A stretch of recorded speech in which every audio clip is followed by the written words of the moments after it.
surprised? To be honest, I was. Yeah, I was.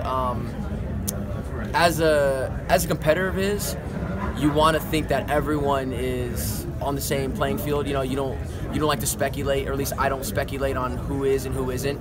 I could do that with other events. I could do that with other sports. But when it comes down to my event, I don't really go to that. I don't really take my mind there, because at the end of the day we have to race each other, and it doesn't make any difference at that time. But I will share an interesting story, I guess. After the Olympics, right after the race, Nick and I were walking to the medal ceremony, and it always remembered. It just kind of stuck out to me. I remember I'm obviously super excited, and you know, like, just kind of went up to him, and he was like, he was happy that McLoofy got second over Kiprop, and I don't know why that stuck out to me. And I was like, thought to me like that was kind of strange, just because of, like, you know, all the accusations on, you know, McLoofy the years before. But yeah, so when everything kind of like came out recently, that just kind of reminded me of like what Nick said like right after the race, and so I don't know if he saw that coming or what, but yeah, that kind of just stuck out to me. Did you read his defense? I mean, do you buy what his explanation is? Nick's Kiprop's defense. To be honest with you, I got the Cliff Notes. I actually didn't read the whole thing.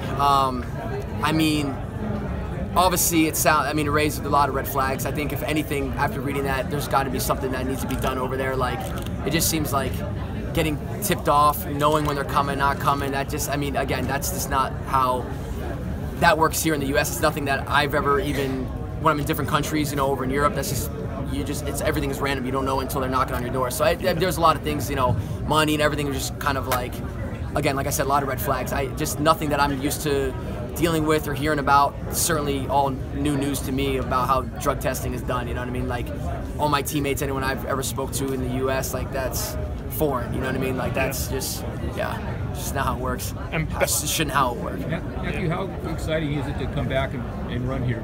Is it still special to you, or is it just another yeah, absolutely. You know, especially with, I mentioned earlier, just kind of like the last time we're going to see Hayward Field in this state, is just kind of like, I think I'm just going to take everything in tomorrow. Unlike most meets, you know, we just kind of go through the motions, but certainly is bittersweet. You know, I'm excited for the new plans and the new model and everything, but also it's you know, this has a lot of history here, and you know, growing up in the Centrowitz household where my dad ran here back in the 70s, you know, I've been hearing stories ever since I was born, even before running. So yeah, I'm pretty excited, and I'm looking forward to getting out there tomorrow and getting in a pre-classic Bowerman Mile. It's been a couple years, so looking forward to it. This is your last chance to run on this track before it's demolished. What was your favorite race that you've run here, and why? I got that question recently. I'm gonna stick with the 2011 U.S. Champs. I was still competing for Oregon.